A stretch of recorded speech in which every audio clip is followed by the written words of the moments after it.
Welcome back to Story of Growth, the podcast where we explore the mindsets and habits that transform ordinary lives into extraordinary journeys. I'm your host, and today we're diving into something that might sound counterintuitive in our consumer driven world, the idea that having less stuff can actually lead to more happiness. We're constantly told that the next purchase, the bigger house, the fuller closet will make us feel complete. But what if the opposite were true? What if the path to contentment actually lies in letting go? Today, I'm joined by Sarah Chan, a former marketing executive who traded her 3,000 square foot home filled with possessions for a 600 square foot apartment and, in her words, found herself for the first time in years. Sarah, welcome to Story of Growth. Thank you so much for having me. I'm excited to share this journey because it's honestly changed everything about how I see happiness. Let's start at the beginning. Paint us a picture of your life before minimalism. What did having it all look like for you? Oh, wow. Where do I even start? I had what everyone would consider the American dream, right? Corner office in Manhattan, six-figure salary, this beautiful house in Westchester filled with everything I thought I wanted. I had three walk-in closets, three stuffed with clothes I rarely wore, a garage so packed with storage boxes that I couldn't even park my car in it. That sounds overwhelming just to think about. It was, but I didn't realize it at the time. I thought I was winning. I'd come home from these 12-hour workdays completely drained, and I'd online shop as a way to decompress. New throw pillows for the couch, another gadget for the kitchen, books I'd never read. It was this endless cycle of acquiring things to fill some void I couldn't even name. So, what was the turning point? When did you realize something needed to change? It was actually kind of embarrassing. I was hosting a dinner party, trying to impress some colleagues, and I couldn't find my good serving dishes. I spent 20 minutes digging through cabinets full of stuff I'd forgotten I owned, getting more and more frustrated. My guests are waiting, and I'm having a meltdown over soup bowls. That night, after everyone left, I just sat in my living room and looked around, really looked. I had all these beautiful things, but I felt empty, anxious, like I was drowning in my own possessions.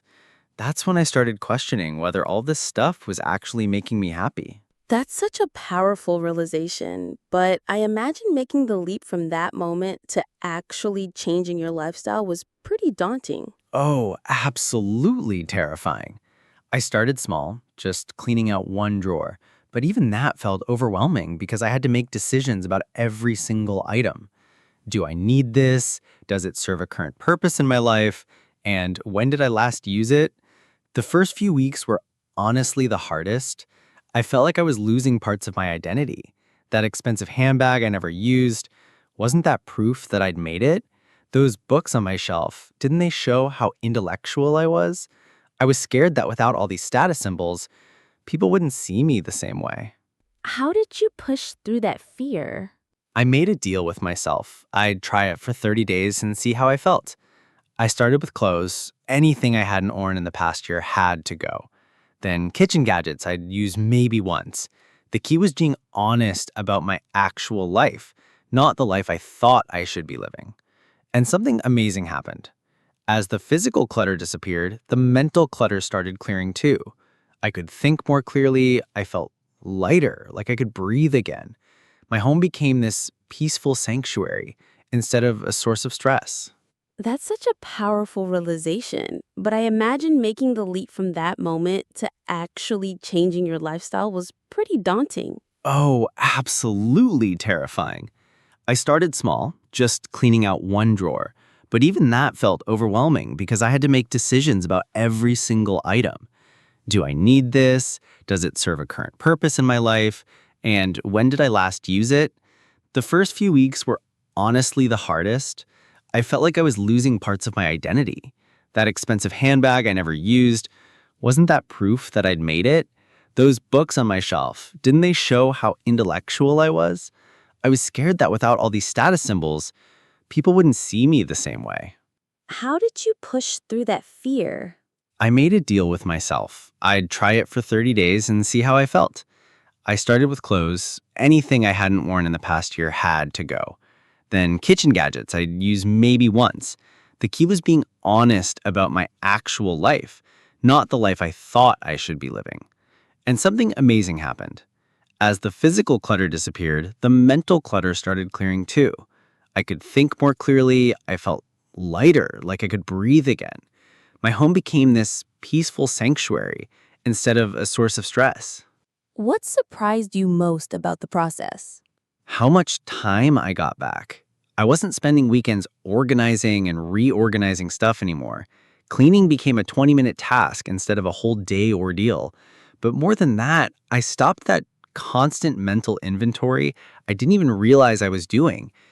Keeping track of where everything was, what needed to be fixed or replaced or organized, and the guilt disappeared. I'd had this underlying guilt about not using things I'd spent money on or not being able to find things when I needed them. When you only keep what you truly need and love, everything has its place and purpose. Those are incredible insights. For our listeners who are feeling inspired but maybe overwhelmed by the idea of decluttering their entire lives, what would you say are the most practical first steps? Start with one small area, maybe your bedside table or one bathroom drawer. Don't try to do your whole house in a weekend because you'll burn out. I always tell people to ask 3 questions about each item. When did I last use this? Does it serve a current purpose in my life? And does keeping it align with who I'm becoming? I love that last question, who I'm becoming. That's so forward looking. Exactly. We hold on to things because of who we used to be or who we thought we should be. But minimalism is about making space for who you're becoming. Here's a practical tip that really helped me. Take photos of sentimental items instead of keeping the actual objects. I had boxes of my kids' school projects and artwork. Instead of keeping everything, I photographed the most meaningful pieces and created a beautiful digital album. Same memories, no physical storage needed. What about the financial aspect? Did letting go of expensive items feel like a waste of money? That's the sunk cost fallacy talking. Whether you keep something or donate it, the money is already spent. But when you sell or donate items, you're at least getting some value back, either cash or the good feeling of helping someone else. Plus, when you see how much you're getting rid of, it really changes your buying habits going forward. I challenge people to calculate how much they spend per use on items. That $200 dress you wear twice, that's $100 per wear. It helps you make more intentional purchases. Speaking of intentional purchases, how has minimalism changed your relationship with buying new things? I have this 24-hour rule now. If I want something, I wait at least 24 hours, sometimes longer for expensive items. 9 times out of 10, the desire passes. And when I do buy something, it's because I've identified a real need and I've chosen something I know I'll love and use regularly. Quality over quantity became my mantra. I'd rather have one amazing white shirt that I love and wear constantly than 5 mediocre ones that just take up space. Sarah, as we wrap up, I'm curious about the deeper impact this has had on your happiness and well being. You know, I think minimalism taught me the difference between pleasure and contentment.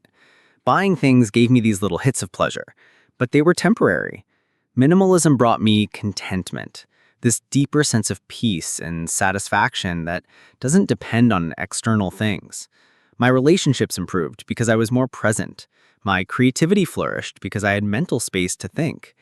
I even changed careers because I realized I didn't need that big salary to fund a lifestyle I didn't actually want.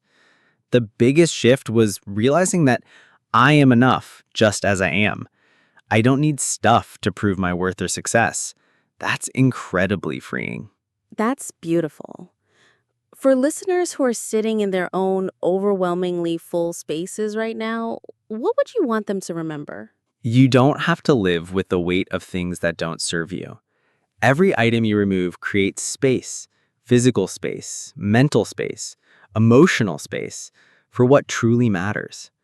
Start small, be patient with yourself, and remember that minimalism isn't about deprivation. It's about making room for abundance in the things that really count. Relationships, experiences, personal growth, peace of mind. Incredible wisdom, Sarah. Thank you so much for sharing your journey with us. Thank you for having me. I hope it helps someone take that first step towards a lighter, more intentional life. To our listeners, here's your challenge for this week. Choose one small area in your home and apply Sarah's 3 questions to every item there. Notice how it feels to create that space. Sometimes the most profound changes start with the smallest actions. Remember, growth isn't always about adding more to your life. Sometimes it's about removing what no longer serves you to make room for what truly matters. Thanks for joining us on Story of Growth. Until next time, keep growing, keep questioning, and keep making space for your best self.